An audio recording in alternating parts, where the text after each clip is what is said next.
Welcome back to Beyond the Book with Joanne Dickinson. We're talking about teaching, storytelling, and rescuing, all wrapped up into one heartwarming conversation. My guest, Elizabeth Retter, has spent over 25 years in the classroom, inspiring young minds through reading and creativity.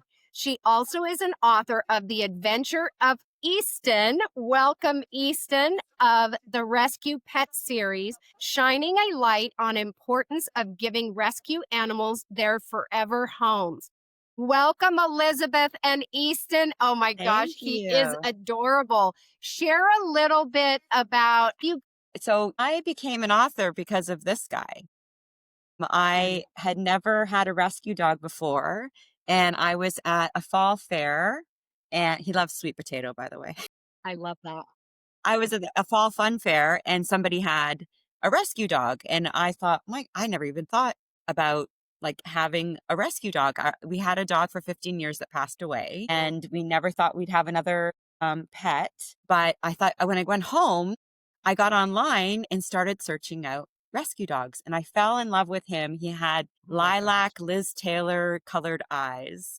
He was in Pennsylvania at the time. So my book, Homeward Bound, is all about how I drove to Pennsylvania and brought him back to Canada. You're in Canada. I am. That is quite a trip from Canada to Pennsylvania and back. It was Hershey, Pennsylvania, and it was 8 hours there and 10 hours back with a puppy. Not a puppy His anymore. face, you can't help to just smile when you see him. Easton is so adorable. I feel like I have to get the book because I want to see what it's all about. Yes. I absolutely love the illustrations of him. So I was self-published for my first book, The Dog and the Deli. And Okay. I went looking for an illustrator, and I fell in love with Izzy Bean's work. And he Oh. lives in England, and we've never met before. And we're on our fifth book together. So it's pretty special. Yeah. You taught for 25 years before retiring. How did you bring storytelling into your classroom to help students connect with the reading, empathy, and creativity? Did you have Easton when you were still in the classroom? I had Easton when I was teaching in the classroom, and he gave me ideas about writing children's books. I've been teaching for 14 years and love everything about picture books. So I just decided after 25 years of teaching that it was maybe time to try something new. He was giving us lots of material and funny things to write about, but I also wanted a good message behind the books. So him being a rescue animal, I thought was a really, really wonderful message because I never considered rescuing an animal. And so a lot of children don't really know about the option of going to a shelter to rescue. So I thought this would be a great message behind the story. I interviewed Lori Scala and Judy McGee, and they both were about rescue. And I find it interesting. Everybody's story is different of how they wrote the book. Why? I mean, the rescue is such a passion, but then put it together with writing stories for children is even a double passion. I just love hearing the stories about it. Easton's adventure came from real experiences. How did you transform your own rescue dog story into children's series that resonates with young readers? I self-published the first one because I wanted to have a hard copy to show publishing companies. And The Dog in the Deli is more on the silly. Easton escaped our backyard and went shopping at the local deli by himself during the meat shortage in the pandemic. I was in my pajamas right here in the kitchen making French toast on a Sunday morning and got a phone call saying, "Do you know where your dog is?" And to me, that didn't make any sense because, yeah, I do. I put him in the backyard. Well, my son, because we could only hang out outside with your friends, he left the gate open the night before. So Easton took it upon himself to go to the local deli. And that's where the story begins. I thought about writing Homeward Bound of how I rescued him, but that's more sentimental and teaching children about rescuing animals. So I decided to start with The Dog in the Deli because I thought it would be a hook. Children love silly. And so I thought that'd be a way to grab their attention. I can't imagine the phone call. Where's your dog? He's at the deli. Did you walk to the deli that he knew how to get there? I was always walking to that deli. It's across a big street, so that was a bit hairy. And to this day, I go to that deli and I tie him up like I used to outside the deli.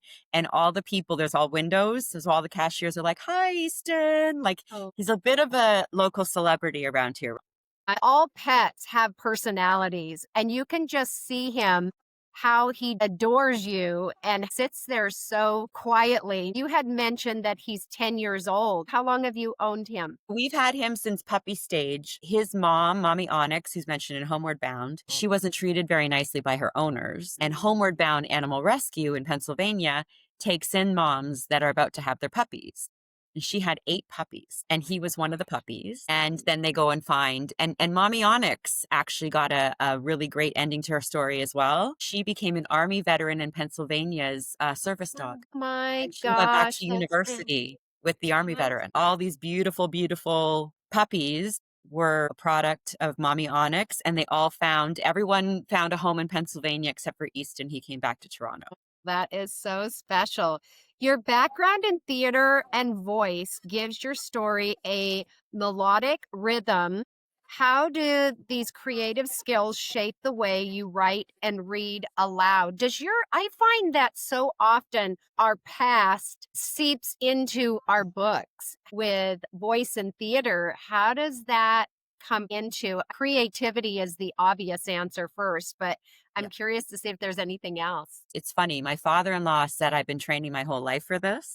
He just said you've taken your past, your theater and your voice training, and then you've trained as a teacher and your love of animals, and you've taken it and put it all into this package that it's everything that I'm passionate about all in one little package. And I'm just so grateful and happy that at this stage in my life, I'm able to do this and share this with others. That gave me chills, Elizabeth, because of just exactly how you explained it, all of your past in one package. Yeah. And now you're writing stories, and you have this wonderful dog that you're writing stories about, and it just all comes together. Do you go to school visits with him? I do. So I was just in Ohio and Chicago. Oh, We were on a tour just 2 weeks ago. A lot of schools in Canada don't feel comfortable having animals in the school. But when I go to the States, my mom's American. She's from Dayton, Ohio. And when I go to the States, they are very welcoming and they want the whole experience. And he comes and he had a ball. And I didn't realize until I looked back at the pictures that he's actually sitting there watching the presentation and smiling along with the students. Yeah. those would make fantastic posts. I'm sure you shared them. Do you do other events too? You're traveling to take him to different schools. I am. We were just at a bookstore in Ohio at the Green Books and Co. And he got up on the author chair and just sat there and posed for everybody. Oh, so he knows exactly what to do. I love that.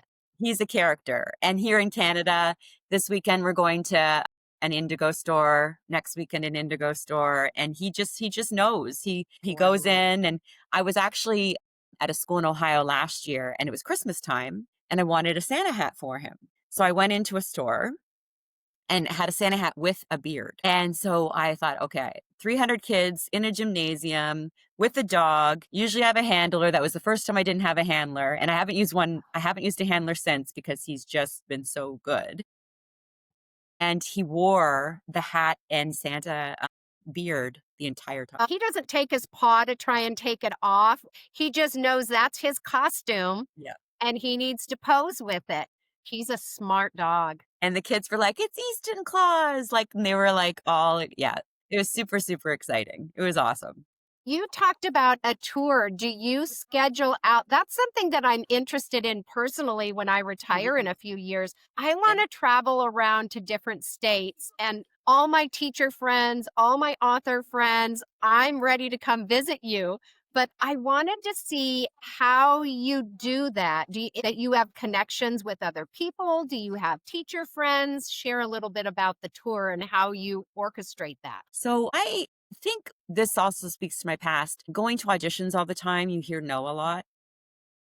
So I used to that. And so I'm not afraid of no. So I've gone to a lot of bookstores just introducing myself, showing what I have.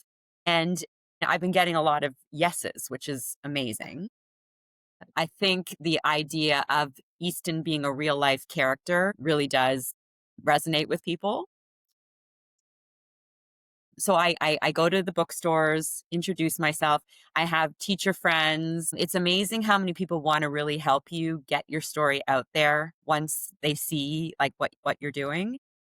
I went to Indiana University back in the day, and I have one of my friends just this past time I had a cancellation in Chicago. And with 4 days notice, I said, I was at your school last year, happy to come back this year. And they booked it within 4 days. And so I Oh had my goodness. 300 children in a gymnasium with Easton, and it was for the next books that I have. How Yeah. wonderful to have him as your partner going out and doing those events. I think that's the difficulty I hear all the time about marketing. People don't like the marketing end of our books, and it's hard to walk in. I call it cold calling, walking It is. in. Here I am. I have a book. I was in a little downtown area, cute little area, oldies area this week on Balboa Island. Oh, And fun. walking into Balboa Museum, and Mhm. they have a lot of shops down there. It's intimidating. It I is. first go in to see what books they have. I was told by a friend, you need to take your books down there and see if it's a good fit. I had the opportunity to talk to them. And right away they said, do you do book events? And I Oh, said, yes, I would be happy to. So all it takes is just that first step of walking in. it It is does. really intimidating at first, but once you do it a couple times, it gets easier. It really does get easier. Children's Museum, we were at the Come On Museum in Naples, and we're going back there this year. Oh, And last year I didn't bring Easton because it was a bit of a drive to get him there. And I just noticed such a difference when he's there versus when he's not, oh, because absolutely. he's the star, Yeah. Yeah. right? They want to Exactly. see him. My daughter was walking him down the street the other day, and a car pulled over and said, "Excuse me, is that Easton?" And she was like, Yeah, it is." And then she put the windows down in the back, and she's like, "Kids, it's Easton." And they all said, "Hi, Oh Easton." my Yeah, so it's super, gosh. super cute. Yeah. So, like you said, he is a celebrity. Do you live in a small town or a pretty populated area? So we live in Toronto. Go Blue Jays. It's a big city. So we have small towns. So my next book that comes out today, Christmas Capers, is set in a small town called Thornbury. And it's a Christmas market that Mm. they have every year. And he almost released the reindeer at the Christmas market. So it's about I took some artistic liberty, and he actually does release the reindeer. And Santa and the rain they go down Candy Cane Lane, and they go on the Christmas Express. And Santa has to come down to stop the chaos, and Easton has to convince Santa to get back on the nice list. So cute. He very well that's what happened, was because the structure wasn't very sound that the reindeer were in. And so he looks like a small horse. He's 100 pounds. And so the reindeer were fascinated with him, and he was fascinated with the reindeer. So the gentleman that was Oh, running that booth, he was like, "You need to get your dog out of here because these reindeer are going to get out of this enclosure." And I was like, "Are you serious?" And he's like, Yes, like they're going to start bucking like on this oh my fence." God. And so he wouldn't leave. And with 100 pounds, if he doesn't leave, then he's not moving. And so I saw someone selling sugar cookies. So I went over, bought some sugar cookies, came back, brought him away. So that is how the idea of Christmas Capers came about. I love that. So that's a real life experience. It is. And it's That. scratch-and-sniff. I went to my publishers, and because Christmas, I have it here. Because Christmas is such a, like, here it is, right here. Oh, Because Christmas is such love that. a holiday of the senses, like sights, sounds, smells. I'm a Wow. retro baby, baby of the 70s and 80s. And I loved scratch and sniff. So I thought, I want to bring back scratch and sniff. And so we've got hot chocolate, candy cane, pine tree, apple cider. So all of the wonderful smells of Christmas are in this book with scratch-and-sniff. You had mentioned your first book, you were self-published. Now, do you have a publisher that represents you? I What do. made I've got quite a few questions here, Elizabeth. What made you go over to that? Did they come to you and say, "We want to be your publisher"? How did that come about? So I wasn't sure how to get a publisher in the beginning, and I heard about the self-publishing company set in Canada, in Victoria, British Columbia. And so I created the first book that way, learned a lot. Like this has been a huge learning curve becoming an author, as you, I'm sure, know. And so once I had book in hand, I heard about Pownal Street Press, which they're set in PEI, Prince Edward Island. And it's an all-woman run team, publishing team, and they're fantastic. And so I approached them with the first book and said, I have about 10 book ideas and I have my fabulous illustrator. We're a team. We'd love to work with you. And so they said yes. And we are on. So book 4 comes out today, and book 5, The Case of the Missing Shepherd's Pie. Wonder who stole the shepherd's pie. That comes out September 2026. I've heard people that work with a publisher, it's a little bit slower process. Did you find that? Are you able to put out 2, 3 books a year, or is it about 1 year with a publisher? What's your They're experience? pretty on it. I've been putting out 2 books a year, which is so I started in 2023 and I have 4 books now. And the 5th is coming out next year. I'm going to slow it down because I really would like to take the time to market the books. Yes, it just takes some time to market. And I've said this before, where when you bring out a book, you want to make that book shine. You don't want another one coming out. I did that a couple times just because of COVID and having nothing else to do. And putting out 4 books a year, I would say is too quick. I feel like maybe 2, at the most 3, really gives your one book that you're launching, it really Yes, gives it time to shine. exactly. So, and I do find that. So, The Dog in the Deli, because it was self published, and then I just came out with all those other books, I really can't, it's my baby, that one. And so I really want to give that a chance to shine now that I have a publishing company Wow, that can I help me love along the that. way with that. When I signed with them, I said I really have a lot of connections in the States because my mom's American and I went to school in the States. I really need it for you to have a distributing company. And so they signed with Orca for their distributed. That is great. So much great detail. That's what I say about these interviews, that everybody's story is so rich and so deep, and there's so much to learn. You said your illustrator was Izzy Bean, so you're able to use your own illustrator with that publishing company? They That's could great. bring illustrators to you, but we've got a really great relationship going on, Izzy Bean and I. We are going to meet one of these days. I'm hoping this coming year, actually 2026. When I first decided to work with them, I said, I need to see if you can draw Easton to his likeness. And so I sent him 2 pictures, and if you look at those illustrations, he knocked it out of the. Yes. Uh, Oh, it's love the look on I Easton's love his face.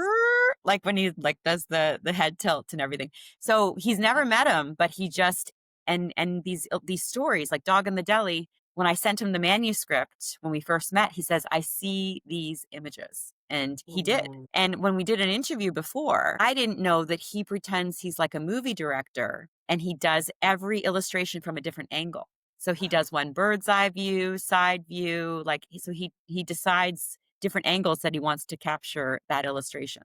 That's fantastic. That's why they turned out so well. From a teacher's perspective, what subject or message do you think children's books are missing today, especially in the classroom? Do you feel that you want to write about certain subjects, or is there other ideas that you may have because of being a teacher and saying, you know what, that's missing in the classroom? I have one brewing about technology. Yeah. Perfect. I was away and Easton was with my husband, and my husband had to work. And my husband would send me videos of Easton when my husband had his phone, putting the phone down. When my husband had his laptop, putting the laptop down. I don't think we realize how much we are attached to our phones, to our computers. and that we need to really live in the world that we are in and not the world that is social media or video games or whatever. And so I'm trying to figure out a way to write this story in a way that children can understand and to help them know that it's okay if they don't if they don't want to be on social media, or if they, and also for them to be cognizant of the fact that maybe I am spending too much time on social media, on video games, on things like that. So there's something brewing there for me. I love that. And as a child that was bullied back in the past in grade school, I think there should be more books on bullying. And I've actually witnessed it where the bully, my son was bullied back in the day, and the bully was actually in the car with me while my son was telling me what the bully was doing because it just had blown up. Oh, And so I've actually been there when a bully witnesses hearing the pain that someone's going through or what they've put them through. So I'm also toying with something along bullying and trying to help children navigate that and know that they're not alone. absolutely. I interviewed Carol. It was about bullying. I thought there are quite a few books about bullying, and there's so many different perspectives of bullying. It can be to the smallest little thing to Yeah. something physical. So Oh, yeah. there's so many lines of bullying that I think finding that one thing, and then Easton being part of bullying, there's so many different directions you can put into that story Well, I could and have it at the layers. dog park. You Yes. could make it with the animals because it can have personalities with the different animals at the dog park, and there's different dynamics and different pecking orders. I also have one. Easton has two pug cousins named Susan and Otis. Oh my gosh. And before Otis was rescued by my sister, she had Susan, and we had Susan over to watch her for a while. And I have one brewing about Easton trying to be the perfect house guest. That's great because there's a lot of different personalities that you can show Easton being a good house guest. And Exactly. that teaches kids to be Yes. kind, to be compassionate. Yeah. You're on a roll, Elizabeth. I love that you have so many ideas, one right after another. Honestly, so my writing, I don't know about you, but my witching hour is between 3 and 5 in the morning. Yes, I am an early riser as well. I wake up at 4, 5 o'clock in the morning. I get a cup of coffee and Wow. my mind can just go. We're meeting at 7 o'clock in the morning, my Oh, yeah. time, which is not early. I've already been up for a few hours. Very nice and bright. That's the cup of coffee. I'm ready for the second one. I enjoy all of these interviews and can't wait for the next one to learn more about everybody. And you've really put a smile on my face with Easton. Now that Adventures of Easton, the Rescue Pet series, is out in the world, do you have more stories on the way? And how has becoming an author influenced your life as a storyteller? This is one series. Do you have another book series maybe that would come in either with Easton or maybe a second character that's always going to be his sidekick? I think the cousins. Have a story coming out. Easton, my parents have a pool, and it's called No Pups in the Pool. And every story, I know, every That is story starts with adorable. the Easton song that I wrote. Oh, It's all they're on the front page of every story. And then sometimes some of the books, Puppy School Pandemonium has an extra song. Homeward Bound has an extra song. Pups in the Pool will have a rap song. oh my gosh. So they're all different, like, themed songs. And so what happened was Easton, you can't keep Easton out of my parents' pool. Like, and he feels like he's a lifeguard. So all the cousins are all Oh swimming my and he gosh. monitors. And if you go on TikTok, you'll see him monitoring everybody and swimming. But we didn't realize that he was clogging the filter. His fur was clogging the filter. So my parents, when he came back, they're like, Easton can't go in the pool anymore. Like Oh, it he's crushed clogging the him. filter. And what he does now is there's like a little peripheral around like the hot tub that goes into the pool, and he walks along those little parts, and sometimes he falls in. Oopsie. They have like their air like mattresses and everything, and he'll go to grab one with his teeth and pop it. Well, My God. so no pups in the pool. So Susan and Otis will be in that, and my brother's dog, who's a doodle named Dash. Oh my gosh. Yeah. So Cute. they'll all be, and then my parents' dogs, who are Jack Russells, who are in Homeward Bound, and I call them Jack Rascals. Ah, So Zoe and Calvin will oh, be in that book as well. Zoe and Calvin. That's their real names. Oh yeah, Those names are perfect for a children's book. I yeah. just think that you could create the personality that goes with the names. Zoe, Calvin, Dash, Susan, and Otis, I love and the name Easton. Susan for a dog. That's Yeah. so unpredictable. You wouldn't think that somebody would name their dog Susan. Well, my sister went to the vet and they said, "Okay, what's your dog's name?" The first time they go to the vet, and she says Susan. They said, "No, not you. What's your dog's name?" And she's like, "Susan." My gosh, that is so great. I'm just curious. The Adventures of Easton, the Rescue Pet series. Mhm. So he was a rescue. You certainly could go outside of that series. Will there be a separate series, but still with Easton and maybe some sidekicks? That's what I'm exploring right now, and maybe even taking the books to an older reading level. Yes, I Because think the that would older be kids love great. him too. I was at in Prince Edward Island. I went to see the grade 4s and 5s, and Oh, I told them I was going to be in a bookstore that weekend. Didn't half of them show up? And grade 5, my books are more tailored to 2-year-olds to about 8 or 9-year-olds. And mhm. so for a grade 5 boy to show up really warmed my heart. And he comes in and I know his face because he was such a character during my presentation. And his mom's like, "He made me take him here. He told me we Oh, had to come." And so I'm like, "Oh, that's so nice." And so they're buying books and I'm like, "Okay, and what's your name again?" Like to sign the book. And he's like, "I told you yesterday, it's Eli." And it was adorable. Like it was so sweet. I And I know. was like, "Yes, of course, of course." But the fact that his mom, like he told his mom, "I need to go to the bookstore." And then at the fair the next day, I was at the literary festival there. His grandmother showed up. Yeah, You have quite the following with Easton has quite the following with you. he does. And it's so amazing to see the impact that it's been having on children. Robert Mhm. Munsch came to our school back in the day when I was teaching, and I was Oh, starstruck. I was like, this is incredible. And he was so engaging, and I found him like his interaction with the children and everything like that I wanted to model my books after his style. I love that. He's incredible. He's written about 20 or 30 books. Wow. Yeah, Wow. yeah. Very good. What was his name again, Elizabeth? Robert Munsch, Munsch. I think I've Have you seen ever that heard of Love spelling. You Forever? Yes. Sometimes I Yeah, don't know the author. I don't remember the author's names, but I remember covers, the titles. exactly. They're also touching. Yes. That's Yes. his sentimental one. All the other ones are like silly and just larger than life. Oh, I've got to write a funny book. I feel like mine are, I wouldn't say serious, but Yeah. I feel like just the humor, kids really connect to that. I've really found that to be the case. Homeward Absolutely. Bound is my love letter to rescue animals, but it's not got that serious silly aspect to it.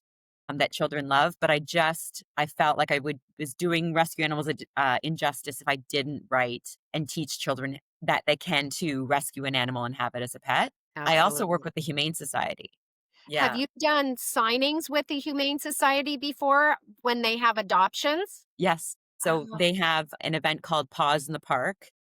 And so Easton and I went, and a July day, beautiful. Dogs are out, just everything was perfect, and we had the best time. where we live, we walk on a beach path. And Mm. I told my husband, I can just see a book with every dog that walks by. It makes me smile. They all Mm. have different personalities, size, Oh, yeah. shape, breeds. And you can see that they're also happy to They be are. out. And you can't help to smile. There's this one in a stroller that the lady walks the dog in the stroller. I could just see some sort of a pirate with a patch. It's a Chinese pug, but Oh, he looks like he could be a pirate in a book. It's just so funny to I love it. imagine them. Well, one of the teachers actually said something about making you happy watching all these dogs go by. One of the teachers during my presentation came up to me afterwards and she's like, "You look like you're in your happy place." And I was like, thought about it and I was like, I am. I'm really in my happy place right now. Like I'm really grateful that this has all come about, and I never set out to become a children's author, but I am enjoying sharing Easton stories with the world. It's something that's like no other. I never imagined it either. When I go to farmers markets and the schools, they just make you so happy. And you have an extra special sidekick that you get to bring. I And do. I can't even imagine the feeling that just puts another layer on top going to the schools and presenting. Yeah, thank you. It just shows you that it's never too late to try something new, Absolutely. right? We will finish with those wise words. Before we wrap up, share with the listeners where they can find your books, your website, social medias. Okay. So I'm at elizabethretter.com and on Instagram, Facebook, and TikTok, Elizabeth Retter author. I'm at Elizabeth Retter author. So you can find me there. And then bookstores, I don't know if you want me to mention bookstores or not. Oh yeah? Indigo in Canada, Books A Million in the United States, Barnes and Noble, Amazon, and the brick and mortar smaller bookstores. Yeah. Thank you so much, Elizabeth, for a wonderful conversation. You've shared so much great backstory and your experience as an author. Thank you for having me, and thank you for shining a light on children's books and authors and just letting people know that we're out here. Absolutely. It's so my pleasure. Thank you for joining me on Beyond the Book with Joanne Dickinson. If you love children's books, author stories, and the creative process behind publishing, be sure to like, subscribe, and share this episode. That's all for now. We'll see you next time.